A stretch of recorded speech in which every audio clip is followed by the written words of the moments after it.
பொண்ணோட ஃப்ரெண்டுங்க. எலிமெண்ட்ரி ஸ்கூல்லேருந்து +2 முடிக்கிற வரைக்கும். அதுக்கப்புறமும் சென்னையில் எல்லோரும் ஒன்றாவே இருந்தாங்க. அந்தளவுக்கு க்ளோஸ் ஃப்ரெண்ட்ஸ் இவங்க. அப்புறம் இவங்களை பற்றி பூர்ணிமாங்க, இவளை பற்றி நான் ஒன்று சொல்லியே ஆகுங்க. என்ன கூடி இந்த சரசு சமையல் அப்படிங்கிற நேம் உருவாகிறதுக்கு பூர்ணி தான் காரணமாக இருக்கா. அவளுக்கு மேரேஜ் ஆகி பாம்பேல இருந்தா கொஞ்ச நாள், இப்போ சென்னை வந்துட்டா. அப்போதான் நான் அவகிட்ட பேசிட்டு இருந்தேன் சேனல் ஆரம்பிக்கிறத பற்றி. ஆண்டி என்ன நேம் செலக்ட் பண்ணலான்னு இருக்கீங்க, இனிமேல் தாண்டா யோசிக்கணும் அப்படின்னு சொன்னேன். அப்புறம் அவள் அடுத்த நாளே எனக்கு ஃபோன் பண்ணி, ஆண்டி நீங்கள் சரசு சமையல் வைங்க ஆண்டி அப்படின்னு. ஞாபகம் இருக்கா? ஆண்டி இருக்கு, சரசு சமையல் வைங்க ஆண்டி அப்படின்னு சொன்னா. எனக்கு ரொம்ப பிடிச்சிருச்சு, அதனால சரசு சமையல். அந்த சரசு சமையல் நேம் உருவாக காரணமாக இருந்த பூர்ணி இன்னைக்கு எங்கள் வீட்டுக்கு வந்திருக்காங்க. அவங்க அம்மா வீடு இங்கே கரூரில் இருக்கு, வந்திருக்கா. இன்னைக்கு எங்கள் வீட்டுக்கு எப்போ வந்தாலும் வந்து என் கையால் சாப்பிட்டு தான் போவா. இன்னைக்கு அவகிட்ட ஒரு ரெசிபி கேட்டேன், அதை தான் நான் இன்னைக்கு உங்களுக்கு செஞ்சு காட்ட போகிறேன். என்ன ரெசிபின்னு சொல்கிறாங்க? Jeera rice and dal fry. Dal ஃப்ரையும் ஜீரா ரைஸும் வீட்டில் செஞ்சு வச்சுட்டு வந்தேன் அப்படின்னு சொன்னாங்க. அந்த ரைஸ் தான் நான் இன்னைக்கு உங்களுக்கு செஞ்சு காட்ட போகிறேங்க. அதுக்கு முன்னாடி பூர்ணி இன்ட்ரடியூஸ் பண்ணிடலாமே அப்படின்ட்டு தான் இந்த இன்ட்ரடியூஸுங்க. Hi all. ஆன்ட்டி வந்து எனக்கு கிட்டத்தட்ட 25 இயர்ஸாக தெரியும். ஸோ நான் ஸ்கூல் படிக்கிற காலத்துலேருந்து என்னோட ஃப்ரெண்டு சிவி நானும் இங்கே அவளோட இங்கே வரும்போதெல்லாம் நான் ஆன்ட்டி வீட்டில் சாப்பிடாம போனதே கிடையாது. ஒரு தடவை வரும்போதும் ஒரு புது புது ரெசிபி, எவ்ரிடே ஈவினிங் ஸ்கூல்லேருந்து வரும்போது ஃப்ரெஷ்ஷாக ஏதாவது ஒரு ரெசிபி கண்டிப்பாக பண்ணியிருப்பாங்க. எல்லாரும் டியூஷன் போகும்போது இங்கே தான் சென்டர், எல்லாரும் ஒன்றா சேர்ந்து போவோம். ஆமாம், எல்லாம் ஒன்றா சேர்ந்து போவோம். ஆமாம், எல்லாரும் நாங்கள் எல்லாம் ஒன்றா போவோம். ஏதாவது ஒரு ரெசிபி டெய்லி இருக்கும். ஸ்கூலுக்கும் வந்து சுட சுட ஏதாவது செஞ்சு கொடுத்து விடுவாங்க. ஆன்ட்டியோட சமையலுக்கு வந்து என்ன சொல்றது, ஃபர்ஸ்ட் நான் தான் வந்து ஒரு ரெவ்யூவர். சாப்பிட்டுட்டு எப்படி இருக்குன்னு கரெக்டா கமெண்ட் சொல்றாரு நான் தான். கண்டிப்பா கொஞ்சோண்டு இருந்துச்சுன்னா கூட எல்லாம் ஒண்ணா போட்டு பசஞ்சு ஆளுக்கு சாப்பிடுவோம். ஆமா, அந்த மாதிரி. அப்போ வந்து ஆன்ட்டி அந்த புதுயுகம் சேனலோட சமையல் போட்டியில வின் பண்ணிட்டு வந்துட்டு அதுக்கப்புறம் இந்த சேனல் ஸ்டார்ட் பண்றத சொல்லிட்டு இருந்தாங்க. அப்போதான் நான் யோசிச்சுட்டு இந்த நேம் ஆன்ட்டியோட நேம்லயே வச்சிடலாம் சேனலுக்கு அப்படின்னு சொல்லிட்டு சரசு சமையல் நேம் சொன்னோடனே ஆன்ட்டிக்கு ரொம்ப பிடிச்சிருச்சு. அண்ட் இன்னைக்கு வந்து 2 lakh சப்ஸ்கிரைபர்ஸ் தாண்டி வந்திருக்கு அப்படின்னு நினைக்கும் போது எனக்கு ரொம்ப ரொம்ப ரொம்ப சந்தோஷமா இருந்துச்சு. அண்ட் 3 ரீச் ஆக போறாங்க. இன்னும் நிறைய சப்ஸ்கிரைபர்ஸ் வரணும், இன்னும் நல்லா வரணும். சரசு ஃபுட்ஸும் நல்லா வரணும். உங்களுக்கும் சிவிக்கும் என்னோட பெஸ்ட் விஷஸ் ஆன்ட்டி. தேங்க்யூடா. ரொம்ப ரொம்ப சந்தோஷமா இருக்கு. நான் பூர்ணி சொன்ன ரெசிபியா இன்னைக்கு உங்களுக்கு செஞ்சு காட்டுறேன். வாங்க கிச்சனுக்கு போலாம். சாப்பிட்டு பார்த்துட்டு சொல்லுங்க எப்படி இருக்கு ஜீரா ரைஸ் டால் ஃப்ரை ஆன்ட்டியோடதுன்னு. கண்டிப்பா நல்லா இருக்கும் பூர்ணி. இந்த லிஸ்ட்டில் கொடுத்துருக்க பொடி வகைகள் எல்லாமே நாங்கள் வீட்லேயே தயாரிக்கிறோங்க. தேவைப்படுறவங்க எங்களை காண்டாக்ட் பண்ணலாம். இந்த லிஸ்ட்டில் இப்போ நாங்கள் சத்து மாவும் உளுந்தங்கஞ்சி மாவும் சேர்த்துருக்கோங்க. இன்றைக்கி நம்ம ஒரு ஜீரா ரைஸும் டால் ஃப்ரையும் தான் பண்ண போகிறோம். இது டால் டட்கான்னு சொல்லலாம். நம்ம இதுக்கு வந்து நான் பாசுமதி ரைஸ் 1 கப் அளவுக்கு எடுத்திருக்கேன். இதை வந்து நம்ம ஒரு 20 நிமிஷம் தண்ணி ஊற்றி வச்சிடலாம். ஊறினதுக்கப்புறமா நம்ம இதை குக்கரில் போட்டு 1க்கு 1.5 பங்கு தண்ணி வச்சு இப்போ இதை உதிராக வேக வச்சு எடுத்துக்கலாங்க. வேக வைக்கும்போது அதே மாதிரி ஒரு 1/2 டீஸ்பூன் நெய் அல்லது எண்ணெய் விட்டு வேக வச்சிங்கன்னா குழையாமல் வரும் சாதம். அப்புறம் வந்து டால் ஃப்ரை செய்கிறதுக்கு துவரம்பருப்பு 1/2 கப் எடுத்திருக்கேன், பாசிப்பருப்பு 1/2 கப் எடுத்திருக்கேங்க. இதையும் நம்ம ஒரு குக்கரில் சேர்த்துக்கலாம். இப்போது பருப்பு நல்லா களைஞ்சிட்டு தண்ணி ஊற்றிட்டு வந்துட்டேங்க. இப்போ இதில் மஞ்சத்தூள் கொஞ்சம் சேர்த்துக்கலாம். இதில் கொஞ்சமாக எண்ணெய் விட்டுக்கலாம். எண்ணெய் ஒரு 4-5 சொட்டு விட்டிங்கன்னா போதுமானது. சீரகம் ஒரு 2 சிட்டிகை போட்டுக்கலாம். கொஞ்சமாக இஞ்சி துருவல் சேர்த்துடலாம். இதை நம்ம வேக வச்சு எடுத்துக்கலாங்க. இப்போ நம்ம தண்ணியில் போட்ட பாசுமதி ரைஸும் ஒரு 20 நிமிஷம் நல்லா ஊறிடுச்சுங்க. இப்போ இதை வந்து நம்ம வேக வச்சு எடுத்துக்கலாம்.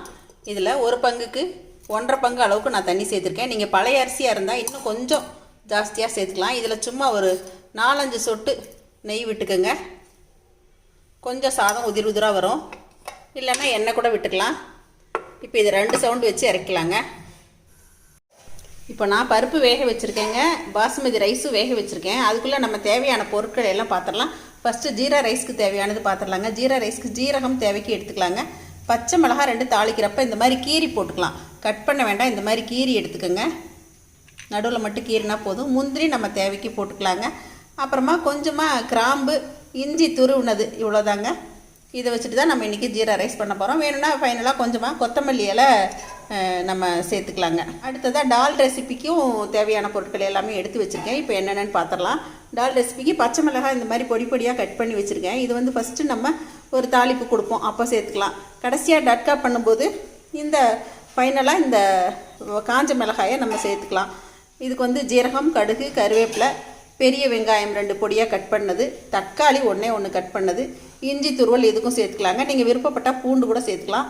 பட்டர் ஃபைனலாக 1 டீஸ்பூன் ஆட் பண்ணுறோம். வரமிளகாத்தூள் கொஞ்சம், நெய் கொஞ்சம், எண்ணெயே இல்லாமல் நீங்கள் நெய்யில் கூட இந்த டால் ரெசிபி செய்யலாம். கொத்தமல்லி இலை, உப்பு தேவைக்கு, இதெல்லாம் வச்சு தான் நம்ம இன்றைக்கி இந்த 2 ரெசிப்பியும் செஞ்சு காட்ட போகிறேங்க உங்களுக்கு. இது வந்து நார்த் இந்தியன் டிஷ் அப்படின்னு கூட சொல்லலாம். இப்போ நம்ம பருப்பு வெந்துருச்சுங்க. ஃபஸ்ட்டு வந்து டால் ஃப்ரை பண்ணிடலாம். இப்போ பாருங்கள், நான் பருப்பை இந்த அளவுக்கு வேக வச்சு எடுத்துக்கிட்டேன். இந்த அளவுக்கு குழைவாக வேக வச்சுக்கணும். நீங்கள் மைசூர் பருப்பு ஒரு மாதிரி ஆரஞ்சு கலராக இருக்கும், அந்த பருப்பு வேணாலும் சேர்த்துக்கலாம். சாதாரண துவரம் பருப்பும் சேர்த்துக்கலாம். நான் இன்றைக்கி துவரம் பருப்பும் பாசிப்பருப்பும் சேர்த்து வேக வச்சுட்டேங்க. இப்போ நம்ம இதுக்கு தாளிப்பெல்லாம் கொடுத்துடலாம். இப்போ ஒரு பேன் அடுப்பில் ஏற்றிருக்கேங்க. இதில் கொஞ்சம் நெய் விட்டுக்கலாம். நெய் 2 ஸ்பூன் விட்டுக்கிட்டேன். 2 டீஸ்பூன் ஆயில் விட்டுக்கலாம். நம்ம நீங்கள் வெறும் நெய் மட்டுமே கூட போட்டு தாளிக்கலாம். இப்போ இதில் கடுகு சேர்த்துக்கலாம். இதுலேயே கொஞ்சம் நம்ம சீரகம் சேர்த்துக்கலாம், கருவேப்பிலை சேர்த்துக்கலாம், பச்சை மிளகாய் சேர்த்துக்கலாம், கொஞ்சமாக இஞ்சி துருவல் சேர்த்துக்கலாம், பெரிய வெங்காயம் சேர்த்துக்கலாம். இதில் கொஞ்சமாக கொத்தமல்லி இலை சேர்த்துக்கலாம். இது நல்லா வதக்கி விட்டுக்கலாம். நல்லா வதங்கியாச்சு. பொடியாக நறுக்குனா தக்காளி ஒன்று சேர்த்துடலாம். தக்காளி சேர்த்து ஒரு 2 நிமிஷம் வதங்கினா போதுமானது. கொஞ்சமாக மஞ்சள் தூள் சேர்த்துக்கலாம். இப்போ இது நல்லா வதங்கியாச்சுங்க. தக்காளி சேர்த்ததுக்கப்புறம் ஒரு 2-3 நிமிஷம் நான் வதக்கிக்கிட்டேன். நம்ம வேக வச்ச பருப்பு சேர்த்துடலாம். இதில் நம்ம கொஞ்சமாக தண்ணி விட்டுக்கலாம். ரொம்ப தண்ணியாக இருக்கக்கூடாது. நல்லா கலந்து விட்டுறலாம். இப்போ தேவையான அளவுக்கு நம்ம உப்பு சேர்த்துடலாம். இப்போ இது ஒரு 2-3 நிமிஷம் நல்லா கொதிச்சாச்சுங்க. இப்போ நல்லா அடுப்பு குறைச்சி போட்டுடலாம். இப்போ நான் பக்கத்து அடுப்பில் ஒரு கரண்டி வச்சுருக்கேன். பட்டர் சேர்த்துக்கலாம். கொஞ்சம் நல்லா உருகட்டும். இப்போ பாருங்கள், வெண்ணெயெல்லாம் நல்லா உருகிடுச்சு. இதில் கொஞ்சம் சீரகம் தாளிச்சிக்கலாம். 2 காஞ்ச மிளகாய், முழு மிளகாயாக சேர்த்துருங்க. அடுப்பை குறைச்சி வச்சுடுங்க. கொஞ்சம் வரமிளகாத்தூள் சேர்த்துக்கலாம். அடுப்பை ஆஃப் பண்ணிவிடுங்க. வாங்க, நம்மளோட தட்கா ரெடி ஆகிடுச்சு. இப்போது நான் அடுப்பை ஆஃப் பண்ணி வச்சுட்டேங்க. நல்லா குறைச்சி வச்சுருந்தேன். நல்லா கொதிச்சிடுச்சு. ஆஃப் பண்ணிட்டேன்.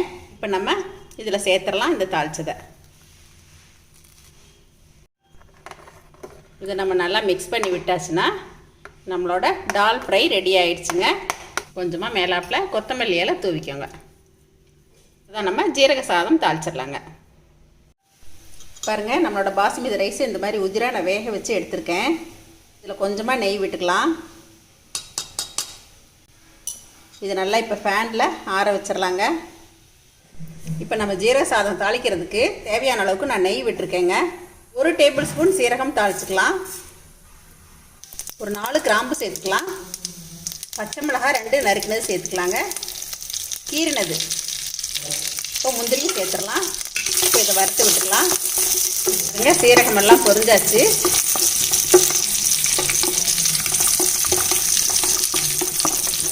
முந்திரியும் லேசாக கலர் வர ஆரம்பிச்சிடுச்சு. கொஞ்சமாக கருவேப்பிலை சேர்த்துக்கலாம். இஞ்சி துருவல் கொஞ்சம் சேர்த்துக்கலாங்க.